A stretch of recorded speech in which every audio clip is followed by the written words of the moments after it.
നമ്മുടെ കേരളം ഇടനിലക്കാരില്ലാതെ പൗരന്മാർക്ക് ഗവൺമെന്റുമായി നേരിട്ട് സംവദിക്കാനും നയരൂപീകരണത്തിലും ഭരണനിർവഹണത്തിലും സജീവ പങ്കാളികളാകാനും ആനുകൂല്യങ്ങൾക്കും സേവനങ്ങൾക്കും പരാതി പരിഹാരങ്ങൾക്കും ഓഫീസുകൾ കയറിയിറങ്ങാതെ വേഗത്തിൽ കാര്യങ്ങൾ നേടിയെടുക്കാനും പുതിയ സാങ്കേതിക ലോകത്തിൽ നിങ്ങളുടെ വിരൽത്തുമ്പിൽ സേവനങ്ങൾ ലഭ്യമാക്കുന്ന ആധുനിക കേരള സമൂഹത്തിന്റെ ശക്തമായ ഒരു ജനകീയ മുന്നേറ്റമാണ് നമ്മുടെ കേരളം കൊണ്ട് ഉദ്ദേശിക്കുന്നത്. പങ്കാളിത്തം എന്ന ഹോം പേജാണ് ആപ്പ് തുറക്കുമ്പോൾ ആദ്യം കാണുന്നത്.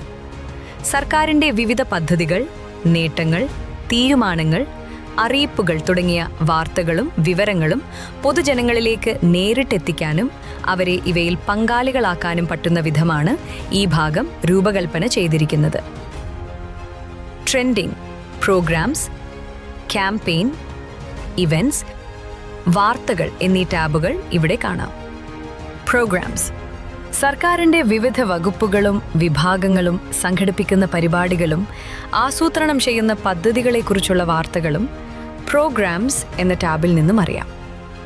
നിങ്ങൾ നിൽക്കുന്ന സ്ഥലത്തു നിന്നും പരിപാടി നടക്കുന്ന സ്ഥലത്തേക്ക് എത്തിച്ചേരാൻ വേണ്ടി സഹായിക്കുന്ന ലൊക്കേഷൻ മാപ്പ് സൗകര്യം, പരിപാടി സംഘടിപ്പിക്കുന്നതിനാവശ്യമായ സാധന സാമഗ്രികൾ സംഭാവന ചെയ്തുകൊണ്ട് പരിപാടികൾ വിജയിപ്പിക്കാനുള്ള അവസരം, കൂടാതെ സന്നദ്ധ പ്രവർത്തനത്തിലൂടെ പരിപാടികളിൽ പങ്കാളിയാകാനുള്ള അവസരം, പരിപാടിയെക്കുറിച്ചുള്ള അറിയിപ്പ് മറ്റുള്ളവർക്കും കൂടി ഷെയർ ചെയ്യാനുള്ള സൗകര്യം മുതലായവ ഇവിടെ ഒരുക്കിയിട്ടുണ്ട്. താൽപ്പര്യമുള്ളവർക്ക് പരിപാടികളിൽ പങ്കെടുക്കുന്നതിന് വേണ്ടി രജിസ്റ്റർ ചെയ്യാനുള്ള സൗകര്യവുമുണ്ട്. കൂടാതെ നിങ്ങളുടെ അഭിപ്രായങ്ങൾ രേഖപ്പെടുത്താനുള്ള കമന്റ് സെക്ഷൻ കൂടി നൽകിയിരിക്കുന്നു. ക്യാമ്പയിൻ വിവിധ സാമൂഹിക പ്രശ്നങ്ങൾക്ക് പരിഹാരം കാണുന്നതിനായും പൊതുജനങ്ങളിൽ അവബോധം സൃഷ്ടിക്കുന്നതിനായും പ്രശ്നങ്ങളെ നേരിടാൻ പൗരന്മാരെ സജ്ജരാക്കാനും ഉതകുന്ന ബോധവൽക്കരണ പരിപാടികളെപ്പറ്റി അറിയാൻ ക്യാമ്പയിൻ എന്ന ഭാഗം പരിശോധിച്ചാൽ മതി. ഇവന്റ്സ് സർക്കാർ സംഘടിപ്പിക്കുന്ന വിവിധ ചടങ്ങുകൾ, ആഘോഷങ്ങൾ, സാംസ്കാരിക പരിപാടികൾ തുടങ്ങിയവയെക്കുറിച്ചുള്ള അറിയിപ്പുകളും അവയിൽ പങ്കെടുക്കാൻ താൽപ്പര്യമുണ്ടെങ്കിൽ അത് അറിയിക്കാനും വേണ്ടി ഇവന്റ്സ് സന്ദർശിക്കുക. ലൊക്കേഷൻ മാപ്പ്, ഷെയർ ബട്ടൺ മുതലായ സൗകര്യങ്ങളും ഈ പേജിൽ കാണാം.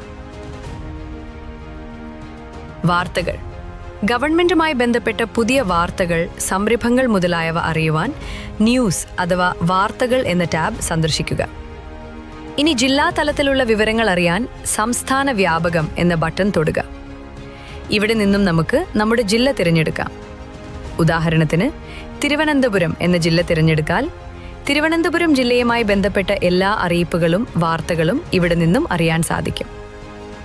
ഇനി ഈ ആപ്പിലെ ഏറ്റവും പ്രധാനപ്പെട്ട ഭാഗമായ സേവനങ്ങൾ അഥവാ സർവീസസ് എന്ന ഭാഗം പരിചയപ്പെടാം. 3 ഭാഗങ്ങളായി സർവീസസ് പേജിനെ തിരിച്ചിരിക്കുന്നു. ഒന്നാമത്തെ ഭാഗം സേവനം എന്ന പാർട്ടാണ്. ഇവിടെ ആദ്യം കാണുന്നത് ബില്ലടയ്ക്കാനുള്ള സൗകര്യമാണ്. ആദ്യഘട്ടത്തിൽ വൈദ്യുതി, വെള്ളം, ഇന്റർനെറ്റ് മുതലായ യൂട്ടിലിറ്റി ബില്ലുകൾ അടയ്ക്കാനുള്ള സൗകര്യമാണ് ഒരുക്കിയിരിക്കുന്നത്. അടുത്തത് മീറ്റ് ആൻഡ് ഒഫീഷ്യൽ അഥവാ ഉദ്യോഗസ്ഥരെ കാണുക എന്ന സൗകര്യമാണ്. പൊതുജനസേവകരായ ഉദ്യോഗസ്ഥരുമായി കൂടിക്കാഴ്ചയ്ക്ക് അപ്പോയിന്റ്മെന്റ് ബുക്ക് ചെയ്യാൻ ഈ സൗകര്യം നമുക്ക് ഉപയോഗിക്കാം. ഉദ്യോഗസ്ഥരുമായി നേരിട്ടോ വീഡിയോ കോൾ വഴിയോ ഒരു നിശ്ചിത സമയത്ത് കൂടിക്കാഴ്ച നടത്താവുന്നതാണ്.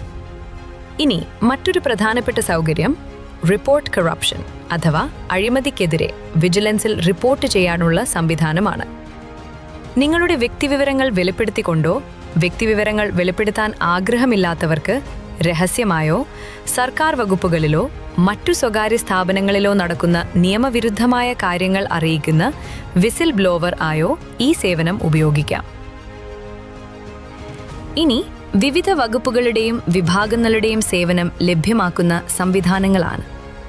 വരുമാന സർട്ടിഫിക്കറ്റ്, ജാതി സർട്ടിഫിക്കറ്റ് തുടങ്ങി നിരവധി സർട്ടിഫിക്കറ്റുകൾക്കുള്ള അപേക്ഷകളും സ്കോളർഷിപ്പുകൾ, വെൽഫെയർ സ്കീമുകൾ, പെൻഷൻ മുതലായവ ലഭിക്കുന്നതിനുള്ള അപേക്ഷകളും നികുതികൾ ഒടുക്കുന്നതിനുള്ള സംവിധാനങ്ങളും ration card, employment exchange registration, പുതുക്കൽ തുടങ്ങിയ സേവനങ്ങളും ഇതിൽ ഉൾപ്പെടുത്തിയിരിക്കുന്നു. സേവനങ്ങൾ എന്ന പേജിലെ അടുത്ത ഭാഗം പരാതികൾ ആണ്. ജില്ലാതല പരാതി പരിഹാര സംവിധാനം, മുഖ്യമന്ത്രിയുടെ പരാതി പരിഹാര സംവിധാനം, മുഖ്യമന്ത്രി എന്നോടൊപ്പം എന്ന സംവിധാനം വഴി ഫോൺ മുഖേന മുഖ്യമന്ത്രിയുടെ ഓഫീസിൽ നേരിട്ട് പരാതി പറയാനുള്ള സംവിധാനം തുടങ്ങിയ സൗകര്യങ്ങൾ ആദ്യഘട്ടത്തിൽ ഉൾപ്പെടുത്തിയിരിക്കുന്നു. വ്യക്തിപരവും സാമൂഹികവുമായ പ്രശ്നങ്ങൾ സർക്കാരിൻ്റെ ശ്രദ്ധയിൽപ്പെടുത്താൻ റിപ്പോർട്ട് ആൻഡ് ഇഷ്യൂ അഥവാ പ്രശ്നം റിപ്പോർട്ട് ചെയ്യുക എന്ന സെക്ഷനുണ്ട്. സ്ത്രീകൾക്കും കുട്ടികൾക്കും വയോജനങ്ങൾക്കും എതിരെയുള്ള അതിക്രമങ്ങൾ റിപ്പോർട്ട് ചെയ്യുന്നതുൾപ്പെടെ തൊട്ടുകൂടായ്മ, ജാതി വിവേചനം, സംഘടിത ഭിക്ഷാടനം, മനുഷ്യക്കടത്ത്, അടിമത്തം, വ്യാജമദ്യം, ലഹരി ഉപയോഗം മുതലായ സാമൂഹിക പ്രശ്നങ്ങളും റിപ്പോർട്ട് ചെയ്യാൻ സാധിക്കും. ഇതിൽ ഹിസ്റ്ററി എന്ന ഒരു ഭാഗം കൂടിയുണ്ട്. മുൻപ് നൽകിയ അപേക്ഷകൾ, പരാതികൾ, പേയ്മെന്റ് ഡീറ്റെയിൽസ് മുതലായവയുടെ ഹിസ്റ്ററി ഇവിടെ കാണാനും അവയുടെ നിലവിലെ സ്ഥിതി അറിയാനും ഈ ഭാഗം നമ്മെ സഹായിക്കുന്നു. ഇനി ഡെലിബറേറ്റ് അഥവാ ആസൂത്രണം എന്ന ഭാഗം പരിചയപ്പെടാം. നയങ്ങളും പദ്ധതികളും രൂപീകരിക്കുന്നതിൽ ജനങ്ങളുടെ പങ്കാളിത്തം ഉറപ്പാക്കുകയും അതുവഴി മികച്ച ആശയങ്ങളും വിശാലമായ കാഴ്ചപ്പാടുകളും ഉചിതമായ പരിഹാരങ്ങളും സമഗ്രമായ ചർച്ചകളും കൊണ്ട് ആധുനിക കേരളത്തെ മുന്നോട്ട് നയിക്കാൻ ഓരോ പൗരനും അവസരം നൽകുന്ന ഒരു സംവിധാനമാണ് ആസൂത്രണം. ഇനി നമ്മുടെ ആപ്പുകൾ എന്ന ഭാഗം പരിചയപ്പെടാം. ദൈനംദിന ജീവിതം സുഗമവും എളുപ്പവുമാക്കുന്നതിനുപകരിക്കുന്ന ആപ്പുകൾ ഉൾപ്പെടുത്തിയിരിക്കുന്ന ഒരു ഭാഗമാണ് നമ്മുടെ ആപ്പുകൾ. ഉദാഹരണത്തിന്, ശുചിമുടി കണ്ടെത്തുക എന്ന സേവനം ഇവിടെ ലിസ്റ്റ് ചെയ്തിരിക്കുന്നത് കാണാം. അടുത്തത് SOS ബട്ടൺ. നിങ്ങൾ ഒരു അടിയന്തര സാഹചര്യത്തിലാണോ? ഉടൻ രക്ഷാപ്രവർത്തനത്തിന് SOS ബട്ടൺ അമർത്തുക. അടിയന്തര സേവനങ്ങൾ എന്നത് അപകടസാധ്യതയുള്ള അല്ലെങ്കിൽ ജീവനെ അപായപ്പെടുത്തുന്ന സാഹചര്യങ്ങളിൽ ഉടനടി സഹായം നൽകുന്ന സർക്കാർ സ്വകാര്യ സേവനങ്ങളാണ്. SOS ബട്ടനു പുറമെ റാഷ് ഡ്രൈവിംഗ്, കുട്ടികൾക്കെതിരെയുള്ള അക്രമം, അപകടങ്ങൾ, പ്രകൃതി ദുരന്തം, സ്ത്രീകൾക്കെതിരെയുള്ള അക്രമം തുടങ്ങിയ സാഹചര്യങ്ങളിൽ അടിയന്തര സഹായത്തിന് വിളിക്കാൻ സഹായിക്കുന്ന ബട്ടണുകളും നൽകിയിരിക്കുന്നു.